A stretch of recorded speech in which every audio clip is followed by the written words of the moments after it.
I'm sorry. It'll be okay. I'm so sorry. I didn't know you were right there. Ah, I just kicked my little dog. I always kind of laugh at the way that he jumps, like whenever anybody moves, but I guess if you're a little bitty thing, he's only like 4 or 5 pounds. I guess if you're used to getting kicked around and stuff, that would make all the difference in the world, huh? Anyway, I'm so sorry, little boy. I don't even know where he went. I could hear him still moving, but can't undo what it did. It's accident.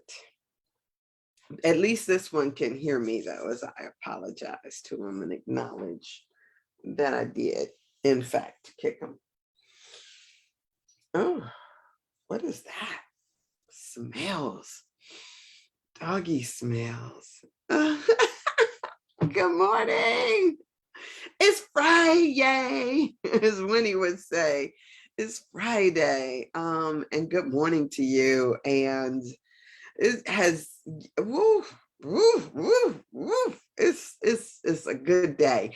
And we are headed for a warm up here in Cleveland, Ohio. And so I'm excited about that.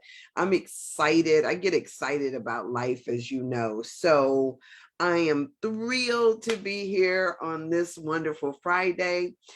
This is the weekend that our little committee has chosen to celebrate with our high school, this like a mini, I don't even want to call it a class reunion, because this is the first time, to be honest with you, that we are actually successfully pushing through to an event.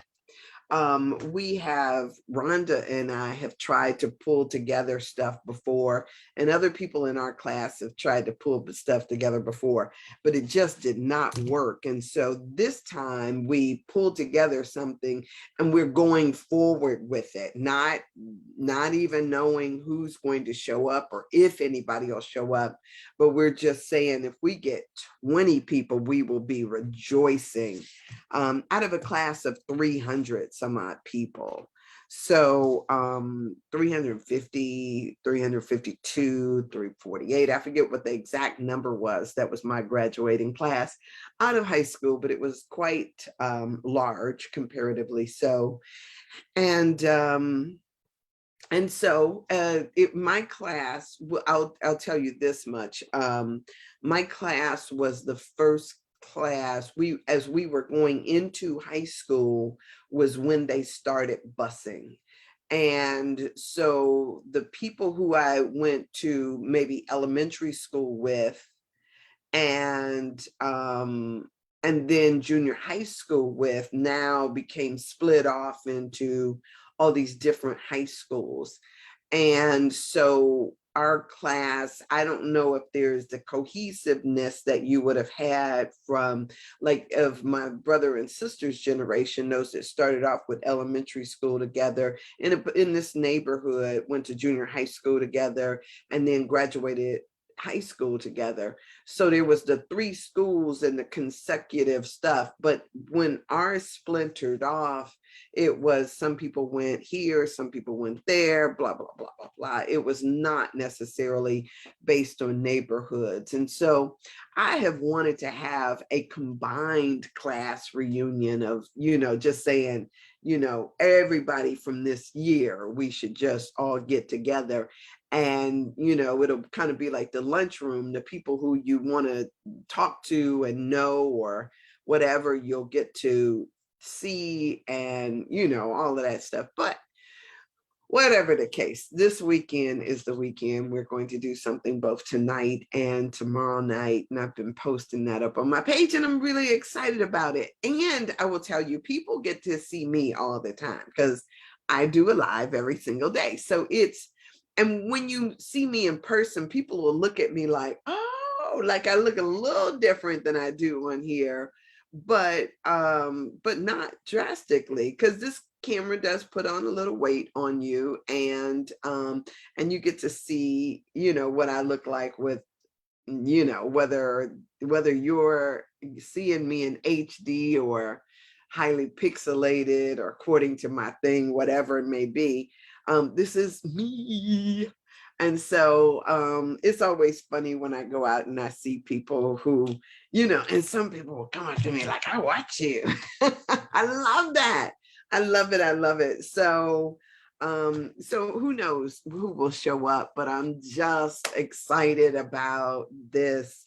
And I'm excited that we managed to pull it off. So good morning. Hola, Sarika. Oh, yay. I'm so glad that you'll be there. Is your brother coming too? I'm excited about it. And then to push this through. Good morning. 70 starting tomorrow. Yes. You know, you say excited spring is fighting back. Okay, you say spring is fighting back. I thought you were saying something about it being changeable weather being fighting weather, but you said spring is fighting back. So I'm excited, but I will tell you, Tracy, that this weekend combined with this class reunion stuff or, you know, gathering, I also have a gazebo to finish getting down. So I'm going to get, I need to batten down the hatches, so to speak, for winter. So that'll include me trying to get the stuff that's in my garden out of my garden. I am not exactly sure because I don't have a lot of freezer space about what I'm gonna do about all these greens. Maybe I'll cook a mess of greens. I don't know. So I've got to get the garden turned over, and I got to finish getting the gazebo down. I've gotten the well, no, I didn't get the hardest part down, but I just have the top to now bring down. And yeah, so I'm looking forward to it because you know, all of these rainy, cold days, I was looking out my window thinking and wishing I had already had that part done. And I've been like hoping for these warm days. And so I'll have my work cut out for me. I'm gonna see if I can't recruit somebody to come and help me, give me a little hand. But you know, I don't even know what it is. I love, let me say, when I was younger, it would be days like this where my dad would wake us up early in the morning. You know, I used to talk about how he would get up with the sun and he started screaming off and on, which meant off your butts and on your feet, left over from his military days. And we would have rakes, everybody, because we stayed where we lived was like right next to kind of like a park, a wooded area.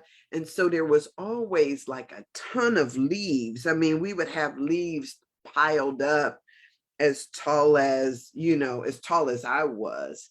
And so we would rake all these leaves into one section out in the yard, and then you know, pull it down and dump it off, right? Yes, off and on. That's what he would say. Good morning, Denise.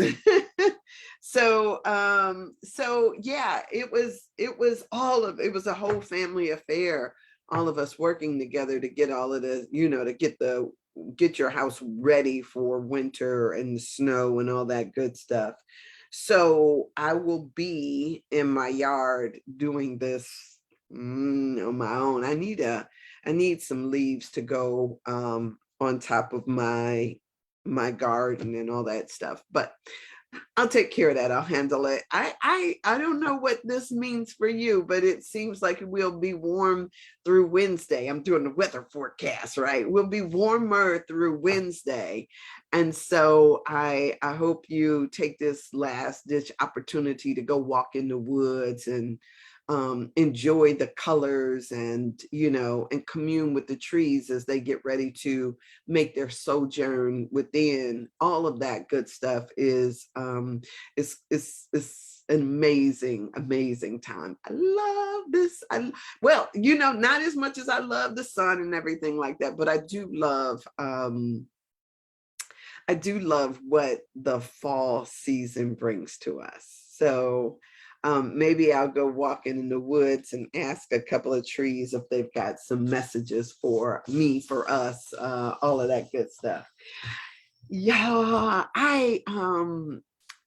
so I come on here with excited because, you know, so I have these wonderful revelations, I guess, that go on. This morning, as I was, doing my journaling. No, I don't want to say when I was doing my journaling. My journaling was one thing. I started working on my book again. I've been working in my book and getting little by little, because I'm trying to grind it out. I really need to get this done. And I need to set up a plan for how many pages I'm going to do between now and a certain time. But as I was writing about this idea of individuation. And when I first heard about individuation, I don't know if I think it was in a psychology class, not necessarily in Carolyn Miss, although that needs to be Carolyn Miss's book, just like this book here. I'm not finished with this. I still got 2 paragraphs to go.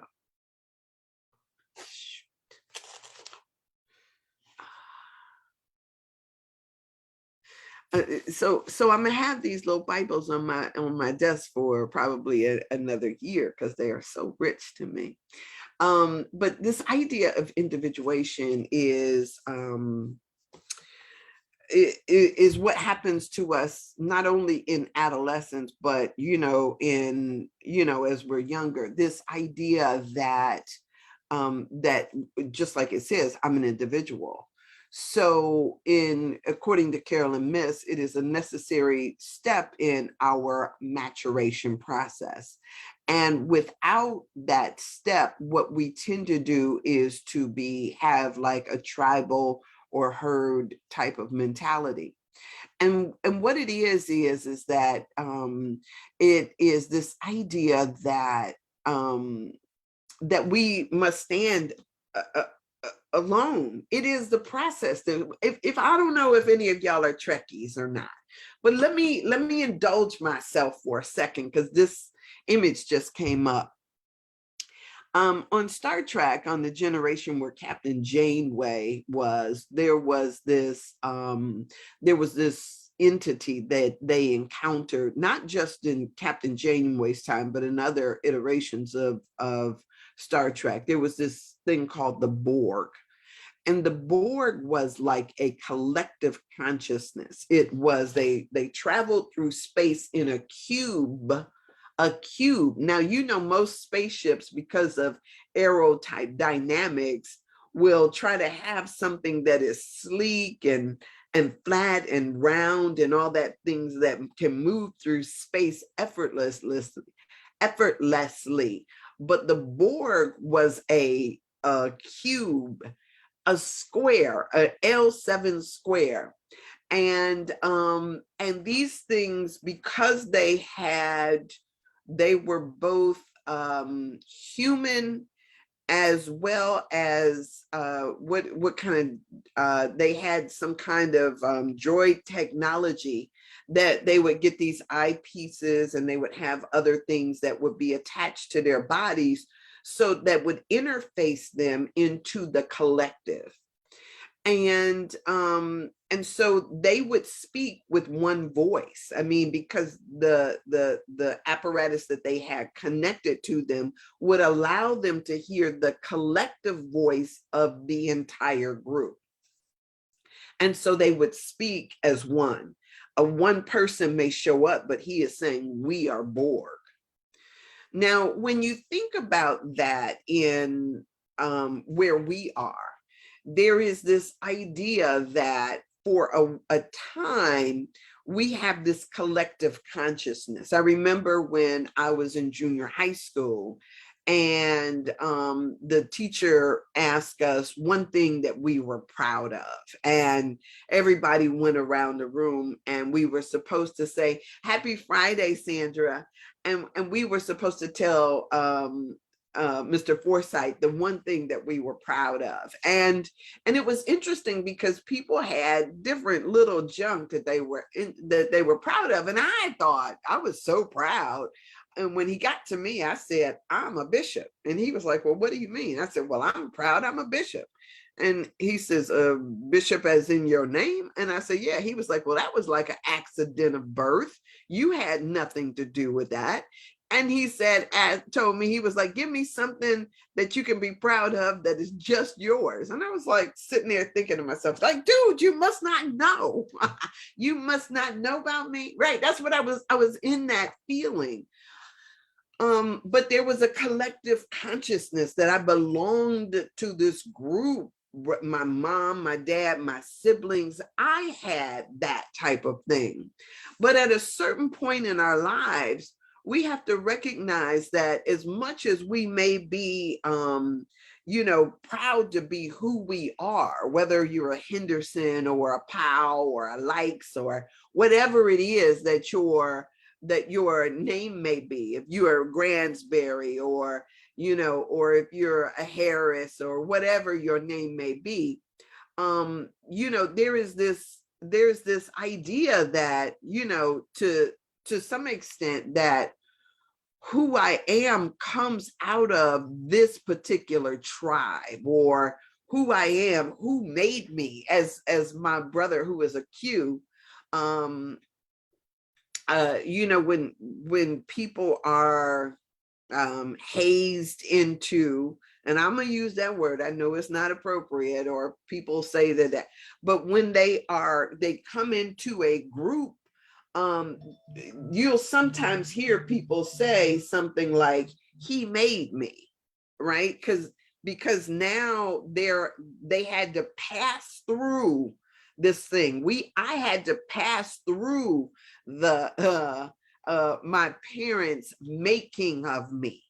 So if it's off your butts and on your feet, meaning we had to do labor, or if it was this idea that we had certain values and all this stuff that we had to live up to, that is the molding of a person. But ultimately, what happens is that at a certain time, we have to individuate, we have to separate from the pack and become our own individual. Good morning, Everett of Atlanta. How are you, dear? We've got to separate from that pact and become our own individual.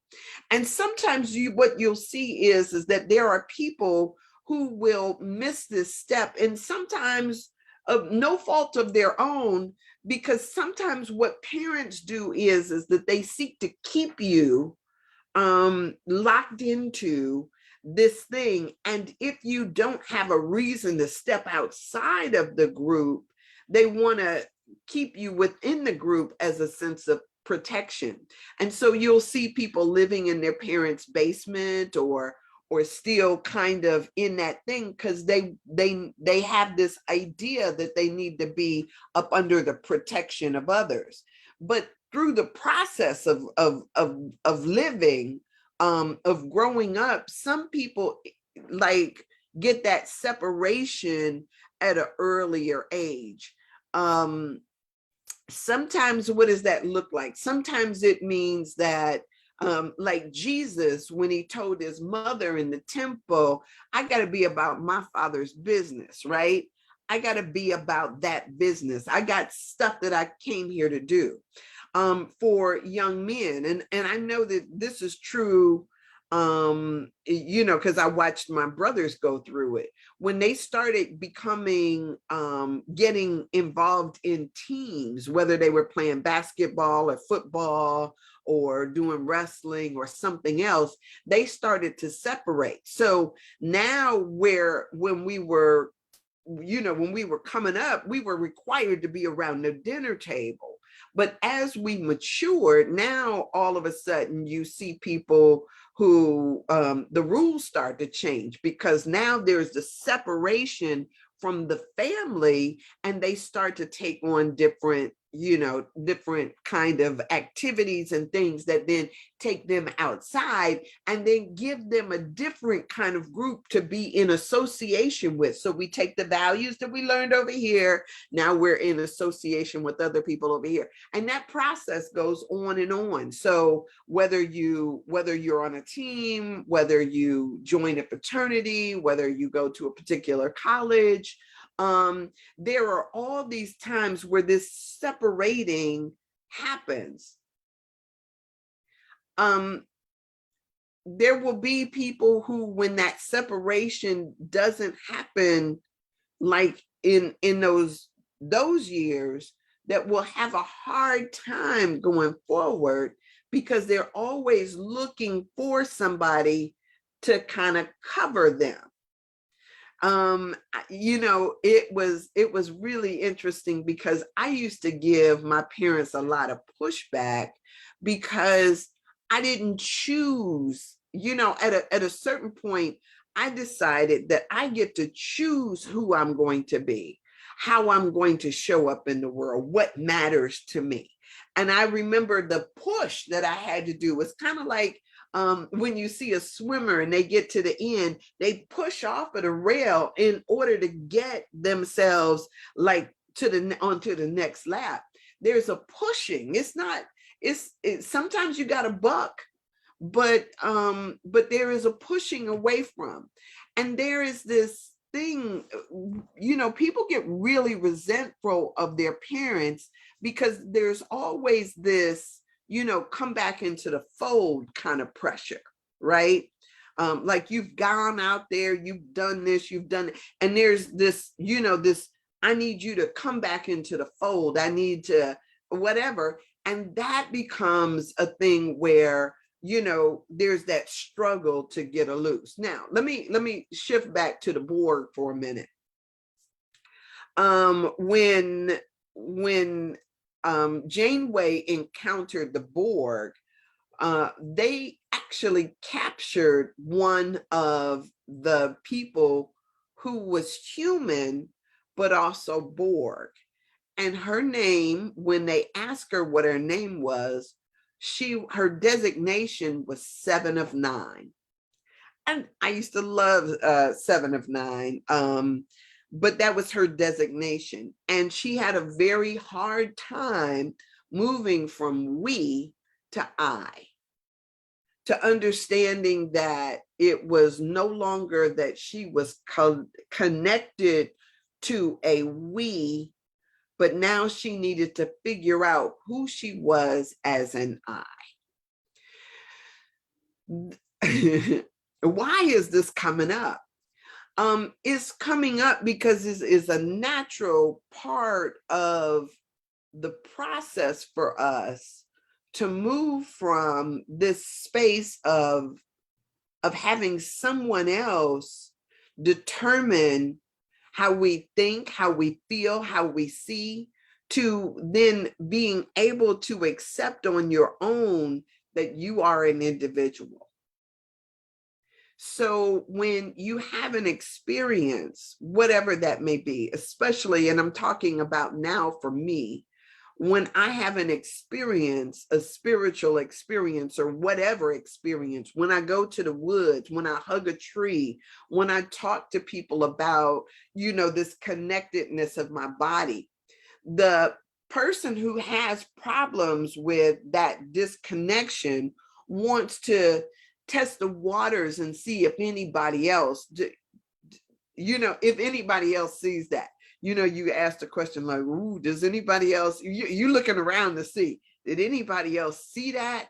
And then if you can't get any confirmation on it, the summation is I must be crazy, or I must be seeing things, or something else, because there is this like grasping, wanting to be a part of a we, and your spiritual experiences, your maturation has to necessarily be an I. And so what I realized that is that sometimes things happen to me, happen for me, and they're not for anybody else. It's simply for me. And this idea, when I shared them to talk about, the things that are possible on one end. But it doesn't necessarily mean that anything is wrong with anybody else if they're not seeing or experiencing the same thing. We have to have the courage to stand apart as individuals and own our own experience, the way that we see things, the lensing. I love to talk about that, adjusting our sight, the lensing that we have on our own lives. We've got to have the courage to be able to stand in that and to speak to it. So if we are still trying to, I can remember, especially when I travel, I have had these amazing experiences traveling. And because I did so much of my traveling by myself, there is this thing of this desire to turn around and have somebody to remember something with me. I mean, it seems like like it would make it real if I had somebody who also shared the experience with me. But just because I don't doesn't mean that it wasn't real and impactful. It just means that it was mine to have. It doesn't necessarily make it untrue. It doesn't make it seem as though it didn't happen, but it was for me. And the people who I may have shared it with, even though I may not ever see them again in life, they were the people who brought life to that situation. We shared that, and then we went on to something else. So this tendency to cling or to desire to have a shared experience is not uncommon, but it does not, it should never be held in such esteem that we don't figure out how to do it on our own. If you still, and I'm throwing this out there too for anybody who this may fall to, if you are still feeling the tether of other individuals on you, and you haven't disconnected, and sometimes we do that because out of safety. Sometimes we do it because we jump from right from our parents' home into getting married or in another way. But it is a necessary part of our development to figure out the I that I am. Oh, I mean, and as a matter of fact, that was Moses's thing when he asked, "Who shall I say sent me?" The response was, "I am that I am," right? And so the I amness of who you are is your divine divinity. It is your stuff to have. If Moses had been looking around trying to say, is anybody else seeing this bush on fire? This story would have been totally different. Had Jesus been looking around to say, hey, y'all, we got to go to Calvary, his experience would have been totally different. There are times at which you got to separate from other people in order to walk your own walk. It is a necessary part of maturing. That means that you take your bumps and bruises yourself. It's not going to be mama, daddy that, and I wonder sometimes about the disservice that we do to this, the helicopter parents that's always hovering, that's always trying to run an intercept course for their kids. I wonder how much of a how much of a disservice that will be to people later on when they always have somebody, interceding for them on their behalf, because the pains of life, the difficulties of life, when I say that there is a highly individualized curriculum for each of us, that means that your trips, your falls, your bumps, your bruises, your brokenheartedness, your lost jobs, your failures, they are specifically made for you to help you to grow into the person that you are supposed to be. They are not for somebody. You can't outsource certain things in your life. They are yours to go through. And until you have those moments, like I talk about how I have had my darn dark nights of the soul. They may be totally different from somebody else's. Somebody else may, somebody else it's interesting because I used to listen to Stephanie talk, and maybe she had to go through domestic violence. That wasn't my thing. Shucks, I don't need you to hit me because I'm gonna be the one that's out there first. I'm like, get up off of me. I don't need you to come at me. You only got to think that one time because I'm about to pick up something, right? I'm the girl, I'm the woman who fought for my own identity, my own separation, my own idea of that's your stuff, right? I got to figure out mine. And so sometimes our journeys may seem more difficult. Because we've, there's harder lessons that have to be given to some, because my mother used to call it a hard head. In Italy, they call it testa dura. In the Bible, they used to call them stiff necks, right? Stiff-necked people. There are all kinds of people who take, harder lessons. The lessons got to come at them harder before they actually start to fight back and say, no, I'm not doing that. I'm not walking your walk. You are not walking my walk. You are not going to be responsible for my stuff. I got to stand up in my own stuff.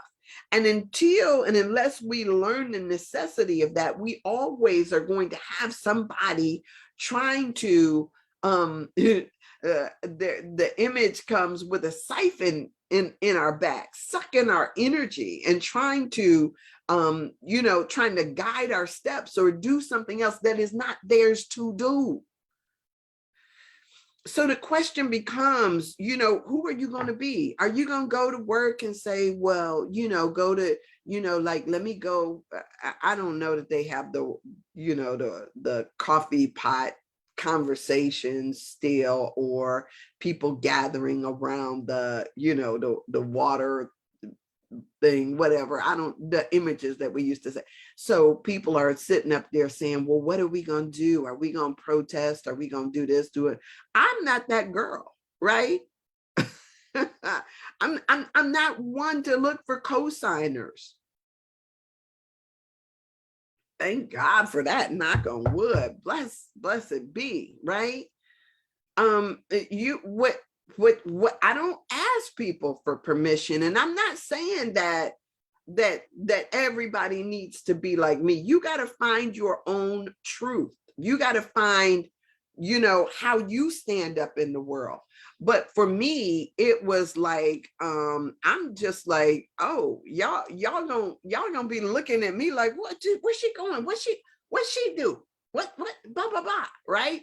That's how I choose. That's how I choose to live.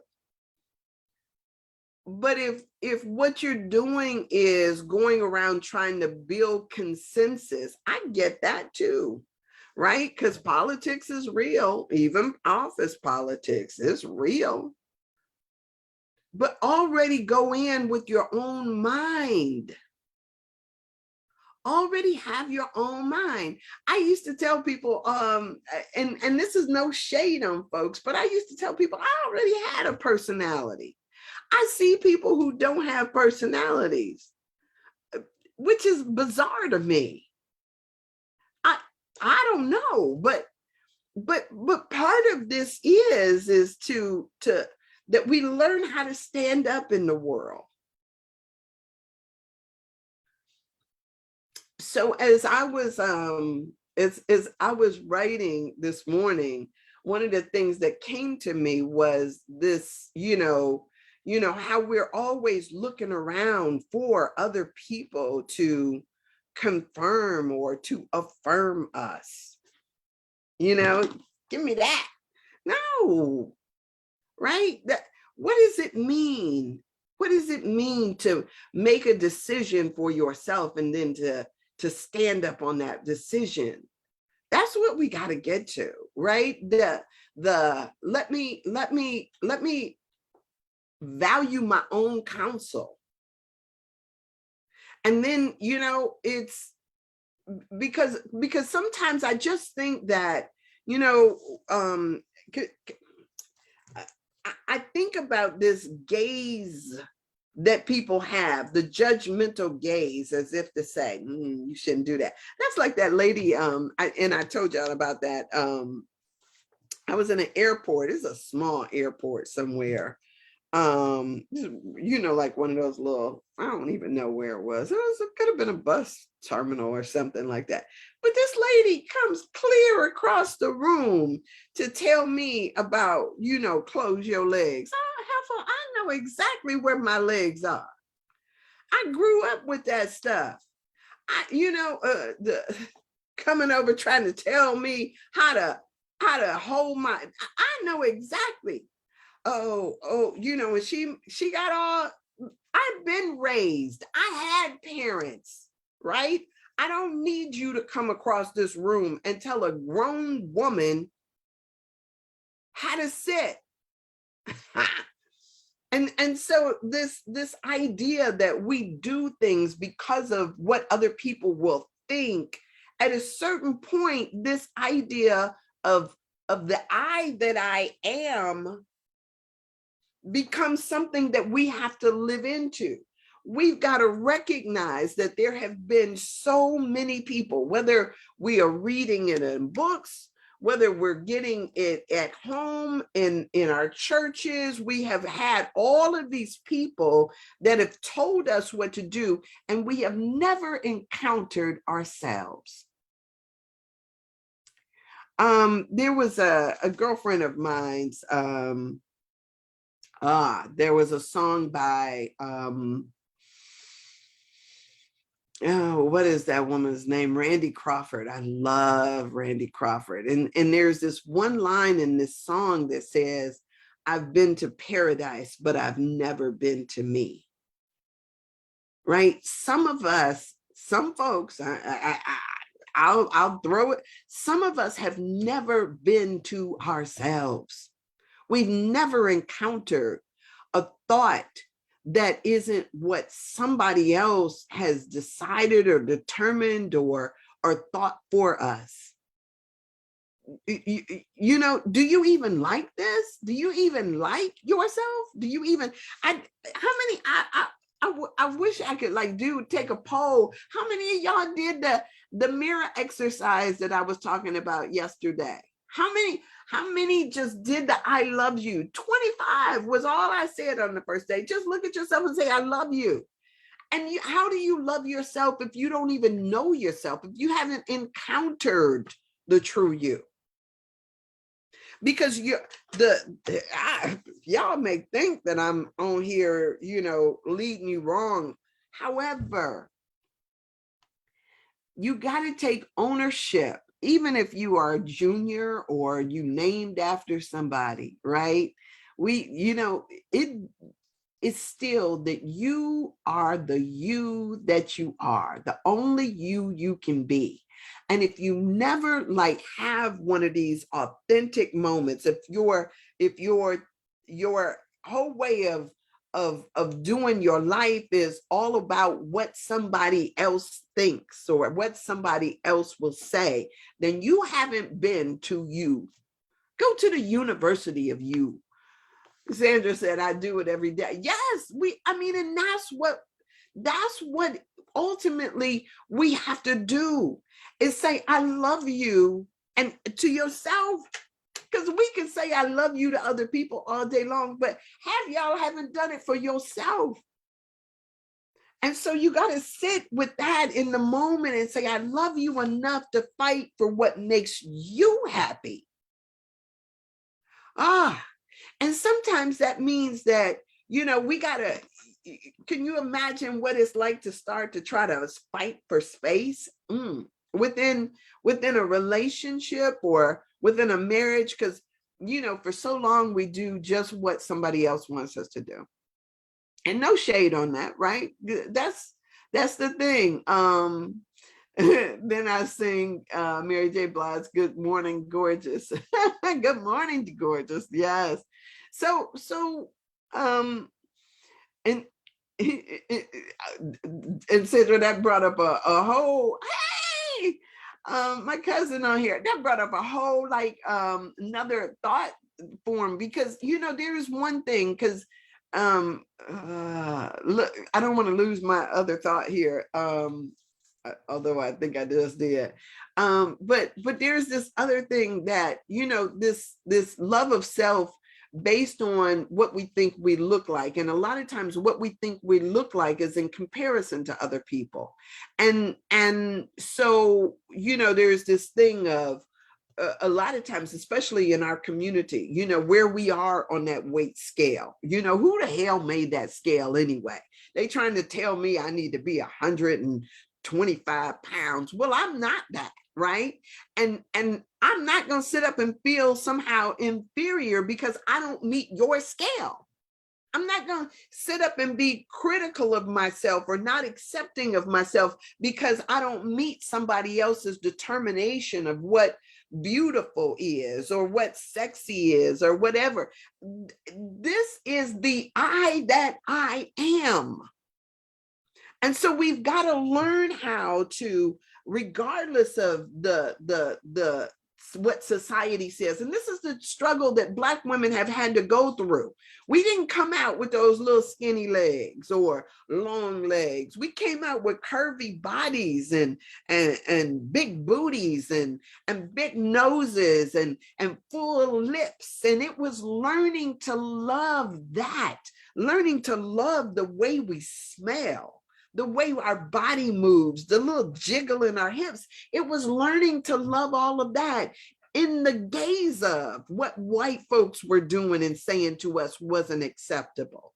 And so it is, one of the things that it was so wonderful when people could, they might have had the experience where they were in, where they were in all white environments, and they have one perception of themselves, and then you get to go to a place where we can celebrate our Blackness, and then it's like, oh baby, really?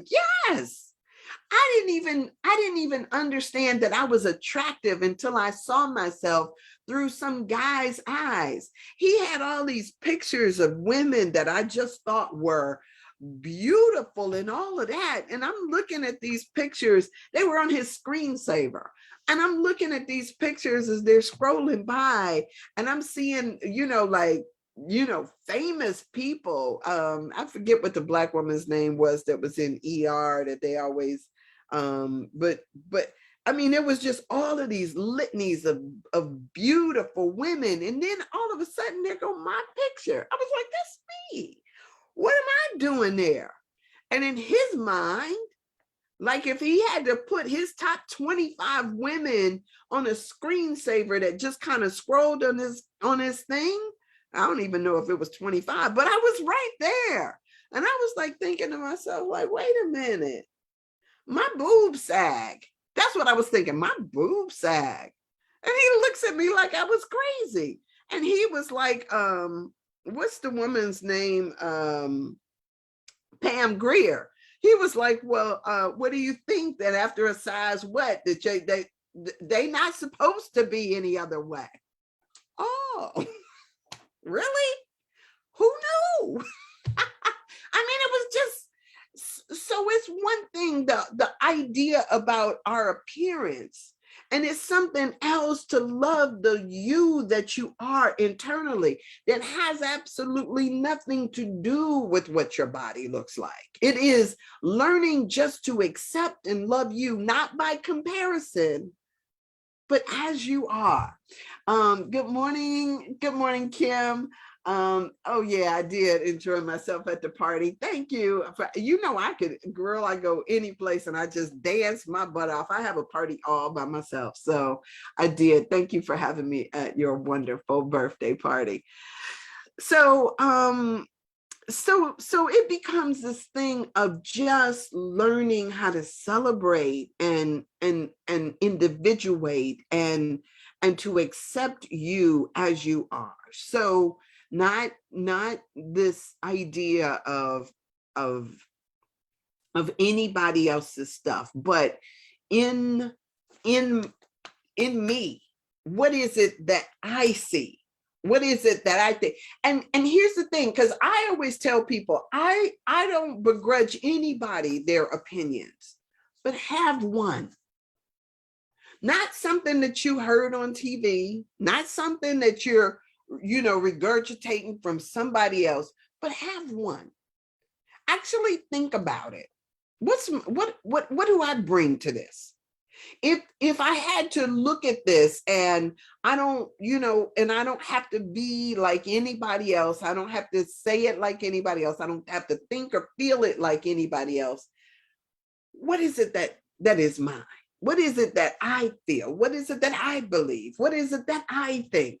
And then learn how to stand in that.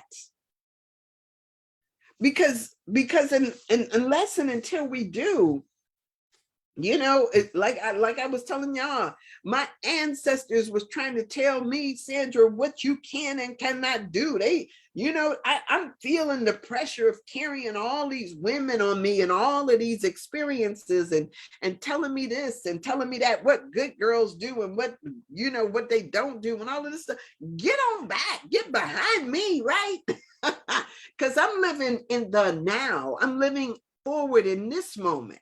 And your stuff may have been totally different for you. Maybe you didn't think that you deserved pleasure or intimacy or to be seen. Maybe somebody brought you up to say that, you know, children should be seen and not heard, and women's opinions and stuff don't matter, and you know, and then what good women do and how they act and how they respond. Maybe somebody gave you all of that stuff, but I'm shaking it off of me. Shake, shake, shake, shake it off, right? I'm sitting up there trying to say that I was born in this time. Right? They may have been born in another time, in another century where that was what they needed to do to stay alive. Right? I'm shaking that off. I'm standing up fully in this moment. And so, you know, so some of that stuff is, yo, we are moving into, as Dr. Brown always tells me, we are moving into this age of Aquarius. An age of Aquarius has a feminine energy to it, which means that we need to learn how to embrace our feminine selves. We need to learn what it means to be fully female, right? And men, right? That all of us have within us this yin and yang, the masculine and the feminine. What does that mean? How does that what does it say? What is it? How does it come forward? Right? Not letting somebody shame you. You know, one of the things that men used to do is ask, well, who's wearing the pants in your house, or who's doing this, and you know,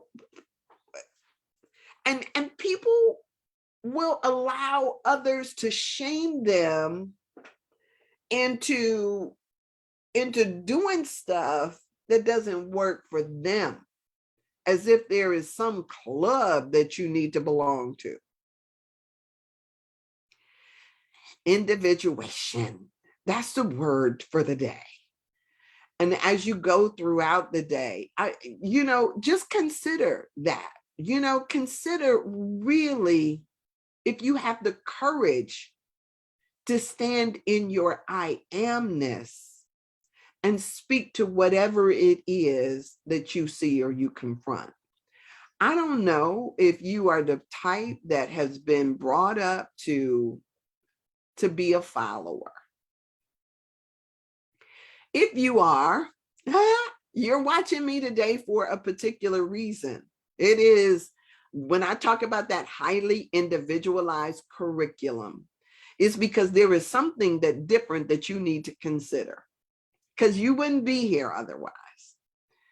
Now, if you like following along with the herd, remember what your parents taught you, that if you are following along, if the herd goes over the cliff, so too do you, right? There has to be a point at which you stop and ask yourself, is this what I really believe? Am I valuing group thought more than I'm valuing my thought?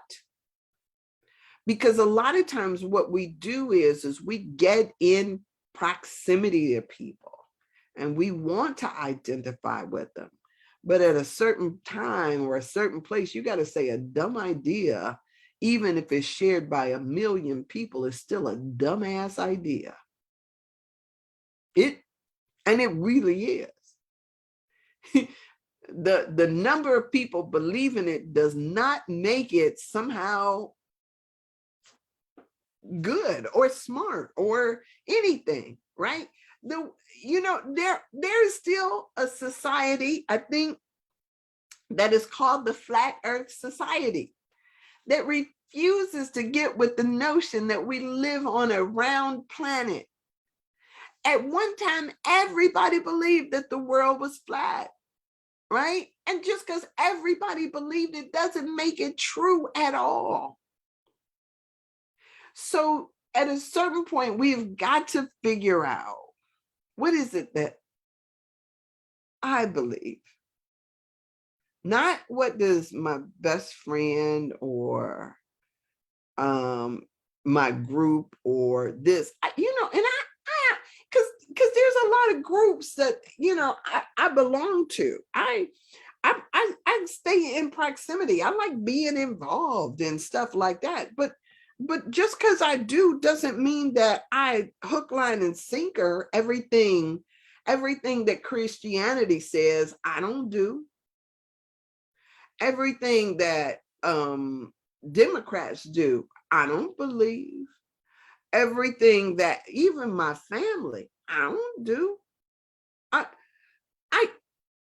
at every instance, I am asking myself the question, what do I believe? And when I say I am not saying I am. I'm saying right here. So even in that, people will try to tell you about, put God first. Well, when Jesus was asked about the commandments or what's the greatest, he says, love thy neighbor as thyself.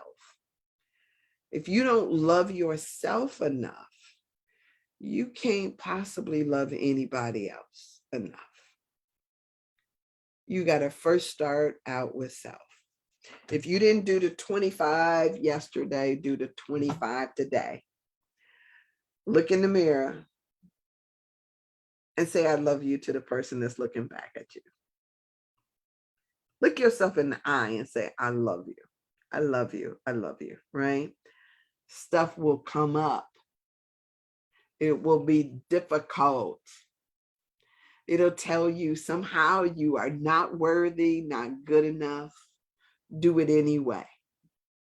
I know that I could tell you when I first started out saying stupid stuff like, oh, I know my thighs are big. I know that they jiggle, but I still love you, right? It was stupid stuff. I know that I don't have the amount of money in the bank that I thought I would or that I need or any of that stuff, but I still love you, right?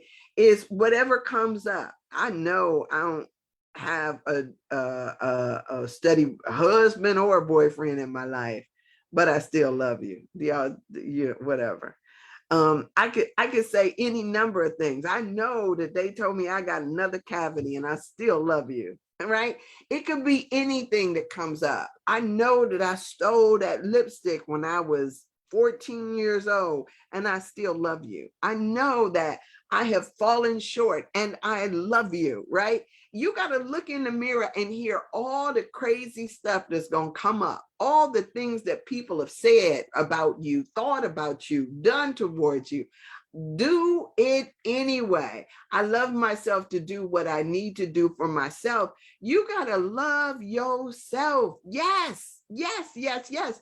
So when you, in regardless, and when I fall short, I love you anyway. That's what you got to do, right? 25 today. Next day, double it. Next day, double it. Next day, double it. So if it's 25 today, 50 tomorrow, 100 the next day, 200 the day after that. And every time you catch yourself someplace, just look in that mirror. If it's your rear view mirror, girl, I love you, right? Dude, you the bomb diggity. Say it to yourself. Just do the stuff. Because this thing is about,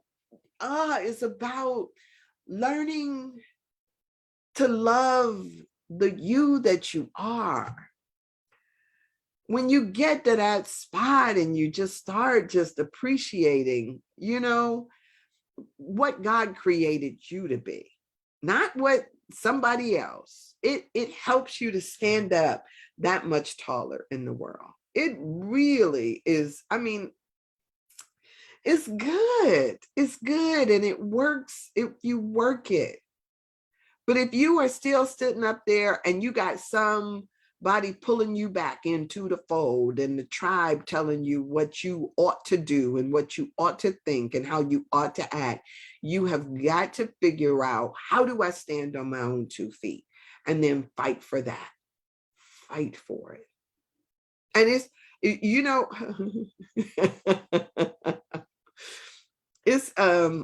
it's so funny because I'm such a rebellious spirit.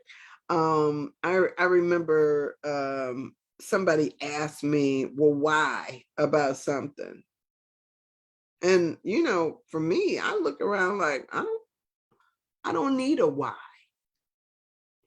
Right? How you like that? I don't need a why. Well, why do you want to break up? Or why do you want to, I don't need a why. You may need a why, but I don't need a why.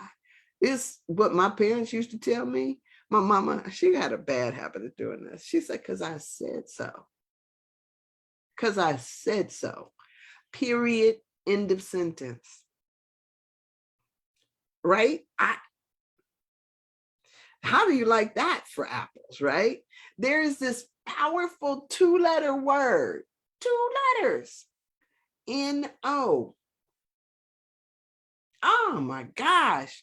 I'm going to tell you, people will act like they've fallen out over that. Oh, how could you tell me no? What do you mean no? Oh.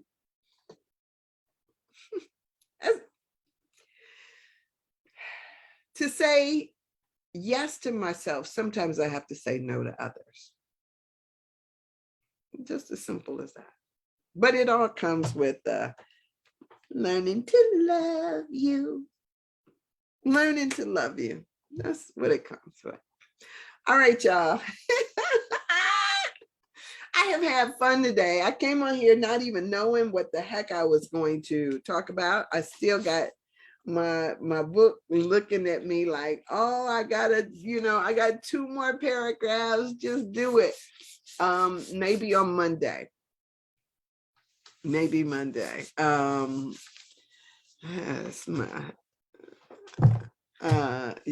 maybe Monday. But you know what? And here's the other thing. There's a little song that we used to sing. We all learned it, I think, when in elementary school. It goes like this. If you're happy and you know it, clap your hands.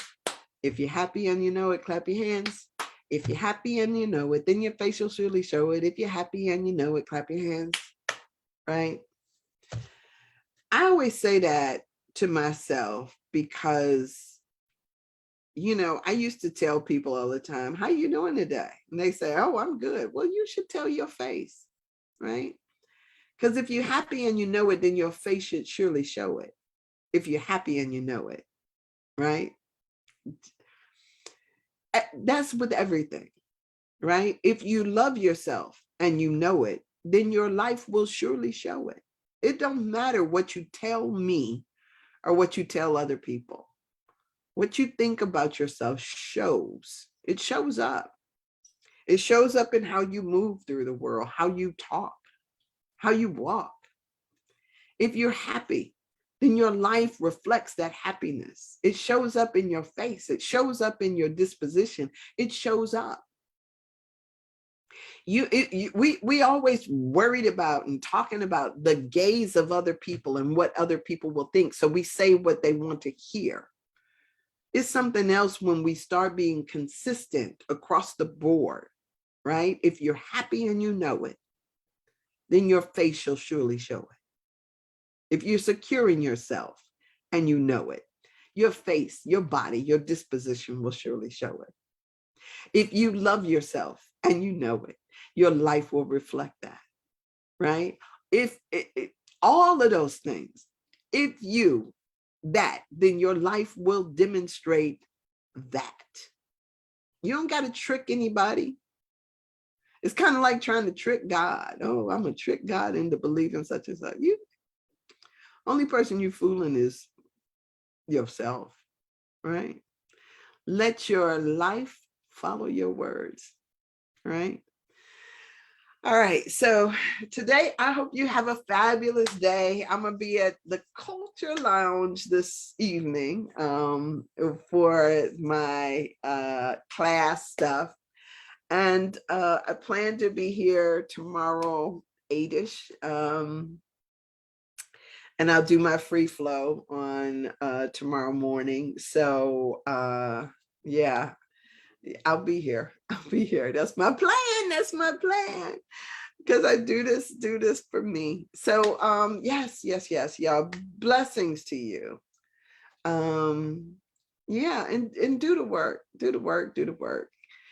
Keep in mind what I've said, because there will be instances where things happen and you got to figure out, am I going to stand up on this one? Am I going to stand up as who I am?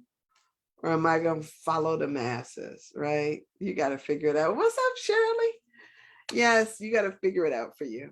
All right. So blessings to you. Deep bow. I will see y'all here tomorrow. And on Sunday I'm here at 1 o'clock, but tomorrow I'll be here in the 8-ish hour. And I love y'all. Thank you for being here. And hey, you can always cash at me. Buy me a drink for the night. That's what you could do. Cash app, Sandra said it, and with the $. So love y'all. I'll see you tomorrow. Bye.